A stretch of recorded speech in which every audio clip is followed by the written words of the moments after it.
Hey guys, what's up? Welcome back to the channel. It's Cynicalex, and today we are going to be looking at the 6 new tier 1 characters that we got in the game. Now we're intentionally leaving Dormammu out of this one for a couple of reasons. For one, it looks like most players are not going to be able to get him within at least a month if they don't spend crystals and play very aggressively in special missions.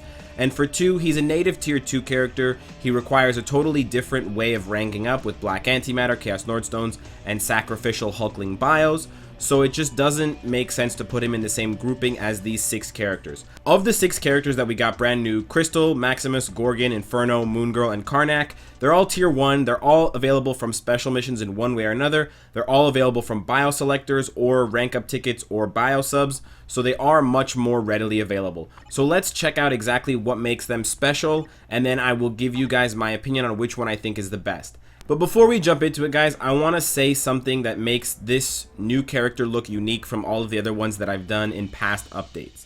Now, in past updates, there's always been at least 1 or 2 standout characters who are head and shoulders above the rest. As well, there's always been a pressing need for certain types of characters in the game at that point in time. There was always a character needed to fill a niche, so to speak. I don't feel that way anymore. I don't feel like this update has really brought any new game content that actually requires any of the new characters. I don't think that there was any existing content, whether it be Alliance Battle, Timeline, Battle World, Alliance Tournaments, whatever, that requires any of these 6 new characters. Obviously, this is a very preliminary opinion, and I may end up being wrong because there may be one of these characters that just fits perfectly in a very specific PvP setting or something, but I'm pretty confident when I say that there's no PvE content in this game that you need any of these characters to clear. All of the existing characters in the game that came before this update can handily clear all of the game content aside from maybe very specific, unique PvP circumstances. So for the first time that I make these videos, guys, I do want to say this.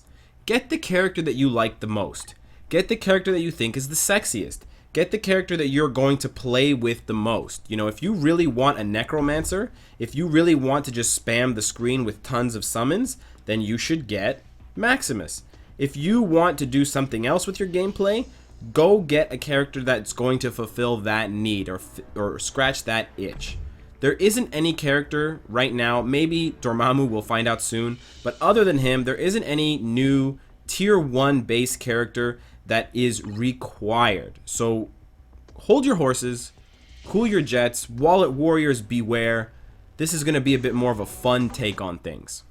So zoning in with Storm, we're going to check out just what makes her tick and what makes her special. She does have multiple elemental skills with both I believe cold and lightning damage, or maybe fire as well. So you know, there's finally a use technically for the double damage elemental obelisks. But let's see what she's got in terms of her skills. On her first skill, she summons this Wind Vortex. Now, she doesn't get an iframe for it, but it does have a lingering damage effect, which is really nice to hit and run. So you can basically cast it. If your attack speed is really high, you can probably cast it before they can get any hits off against you, and then you can just run around them.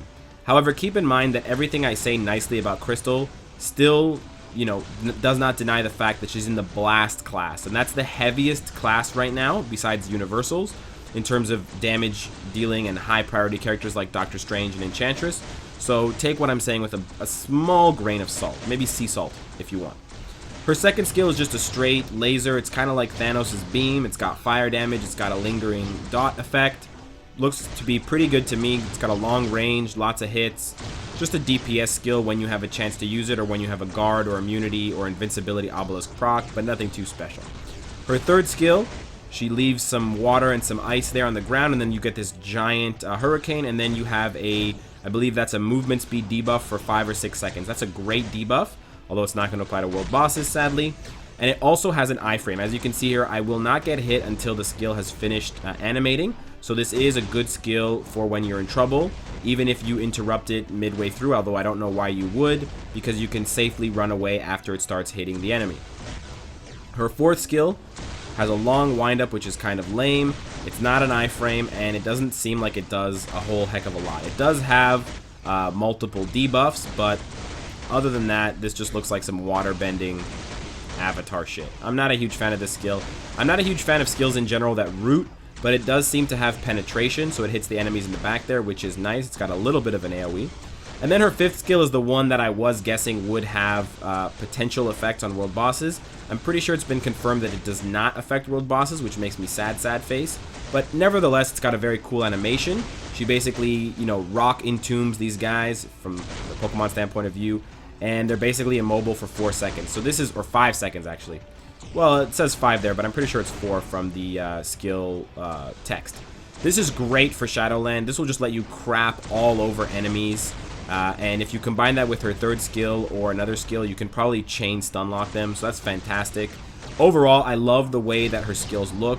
She looks like, you know, an elemental manipulator through and through, and there's going to be some really cool clips of her just dominating high Shadowland stages and shitting all over those combat rumbles. She's just going to wreck the Hulks to hell, and I can't wait to do that and see that.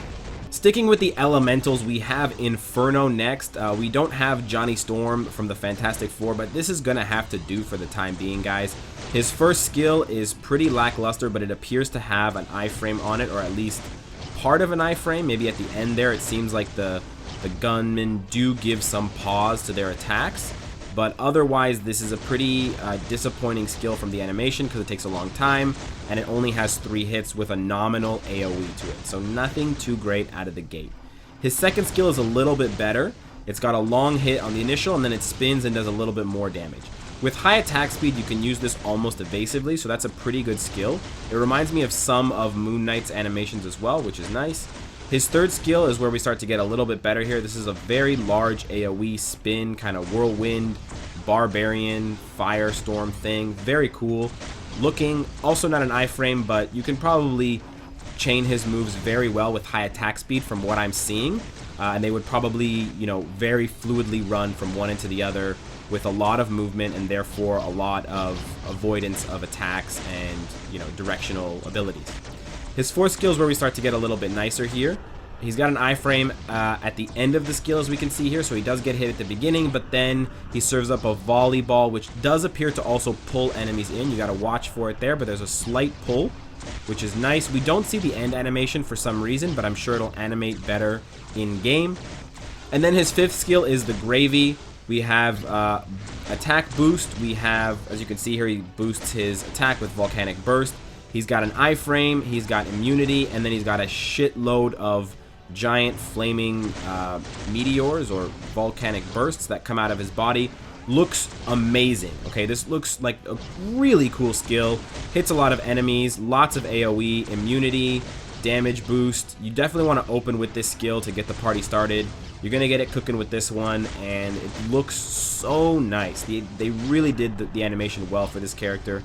I especially like the fact that his body glows. I think that's so cool. I wish it lasted longer, but I still think it's awesome. So I kind of like Inferno. Next up, we have Moon Girl and Devil Dinosaur.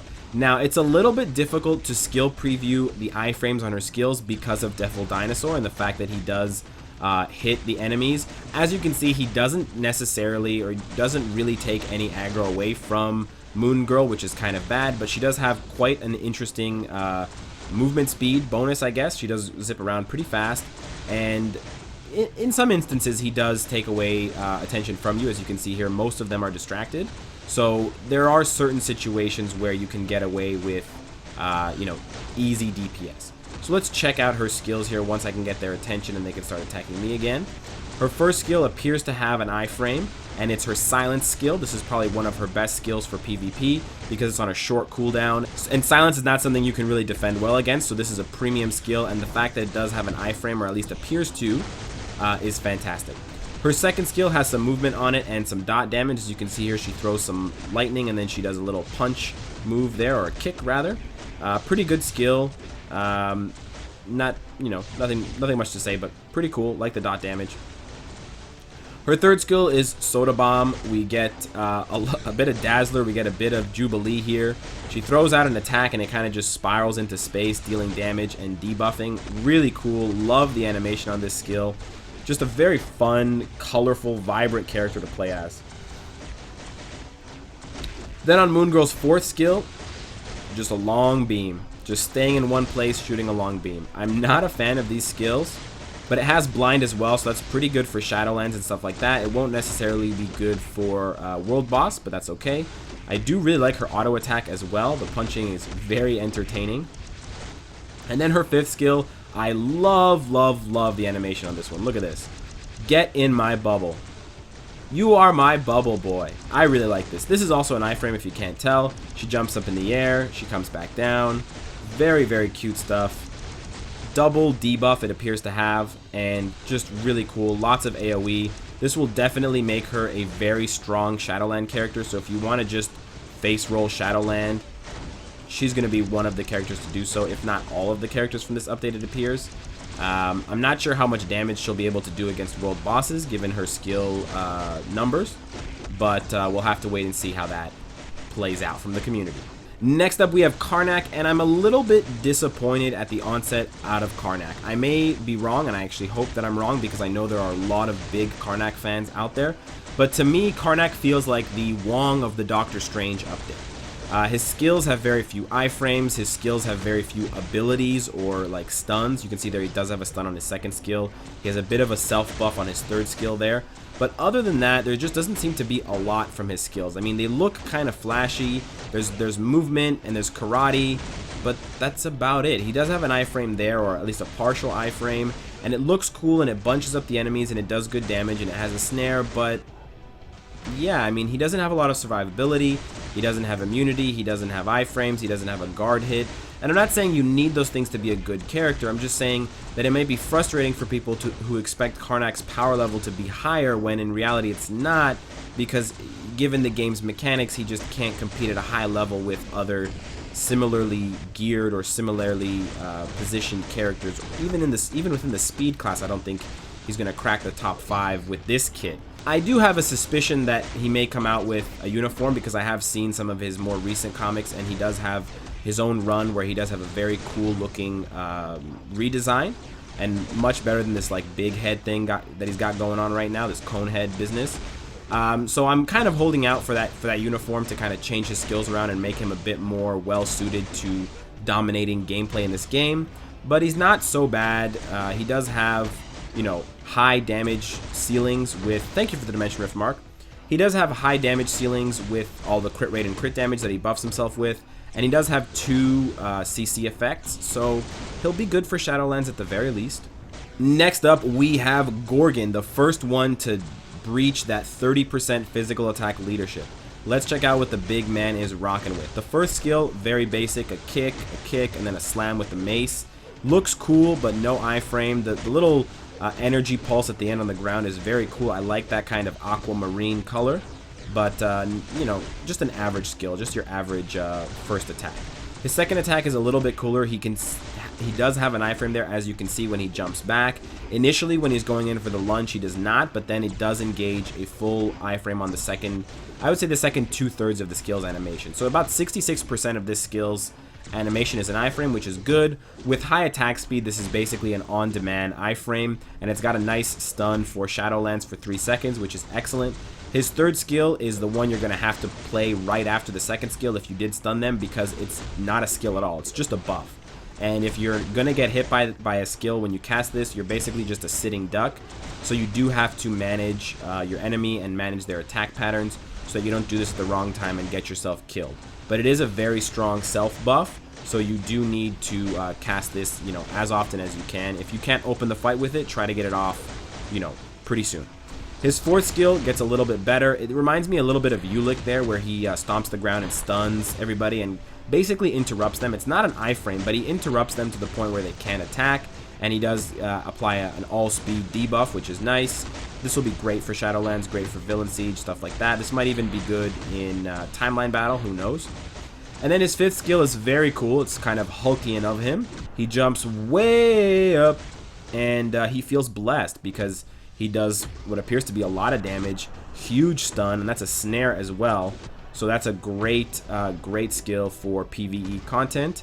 Looks awesome. I cannot stop jumping up and down. This is what Cho's animation should look like. He should get way up there. He's got hops like Jordan, guys. Really like this overall. Not the flashiest character, but in the moments that he does have flash, it's a lot. Finally, we have Maximus, the one that I think I am the most hyped for. So the first thing you'll notice is that there are already summons. These little flying spiderlings are going around dealing damage, annoying, pestering the enemy. And this is just the beginning, guys. I don't say that in a joking way. It's actually going to get a lot better for us and a lot worse for the enemy. His first skill is just your average AoE kind of blast. He roots himself for it, so I'm not a huge fan of it. His second skill is not so great because it's got a very long windup, but you will be able to cast that a little bit more effectively with high attack speed, and it's got your classic 3-second paralyze, which is very nice. His third skill is the one that a lot of people have been talking about. This looks like Odin's Asgardian barrier, but it's like the very poor man's version. It does do a little bit of damage, as you can see, to the enemies, and it does have a guard, but it's very short, and it's just a 1 or 2 hit guard, so it's really not that great of a skill, but it looks really cool. I wish it was better. His fourth skill summons the giant fat black bolt, which is very cool, that giant robot black bolt who just stands there attacking. And then the fifth skill summons these red and yellow bronies who are just going to go around beating people up, stunning them, and generally making this game awesome, because now I can just sit here trolling people with my 1 skill, trolling them with my 2 skill and my 3 skill, and then just whenever my summons get killed or I need more of them, I can just pull them out of my bag of tricks. This is the closest we're probably going to get to a full summon, you know, necromancy type character. I'm seeing upwards of 6 summons on the screen at the same time, which is fantastic. And so I'm pretty happy. I think this character is going to be very fun to play in PvE content. I think he might even be pretty good in World Boss if his summons don't die. However, they do have pretty low stat numbers, 35 and 45%. But we'll have to see just how he holds up in some gameplay with some real stats and real numbers. But from everything I'm seeing in the skill previews, from the way the animations look and the way that the summons look and how aggressive they are and how much aggro they pull, this looks to be a very fun, very summon-centric character to play as. Overall, guys, if I had to pick one standout character that I think is going to be the best or the most influential or the most impactful on the current meta and the current state of the game moving forward, I do have to pick Gorgon, simply because of his leadership. It's the first time in the game that we are seeing a leadership this powerful. 7.5% builds its way up to 45% at level 60 with 6 stars. That's comparable to Ancient One and Star-Lord, and it's the very first time we're seeing it in a physical damage form. So that extra 15% is no laughing matter, guys. That is a meaningful number, a meaningful amount, and it might unlock new potential character combinations. It may allow certain characters who didn't have enough DPS in the physical attack stat to now, you know, give out respectable or above respectable DPS. So I do have to give it up to Gorgon. However, I will say that the most fun characters definitely is a two-way tie between Moongirl and Maximus, given the summons, given the cutesy wootsiness of the skills, and the awesomeness of the bubbles and all the tech that Maximus brings to the table.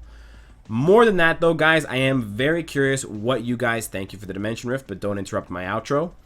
Very curious what you guys are thinking and what you guys have discovered so far about these new characters. Which one do you think is the best? Do you think Carnac is going to get a new uniform? Let me know your thoughts, guys. Let me know what experiments and what results you've come up with for the new characters. And of course, guys, if you like what you see, I hope to see you again tomorrow. Take care.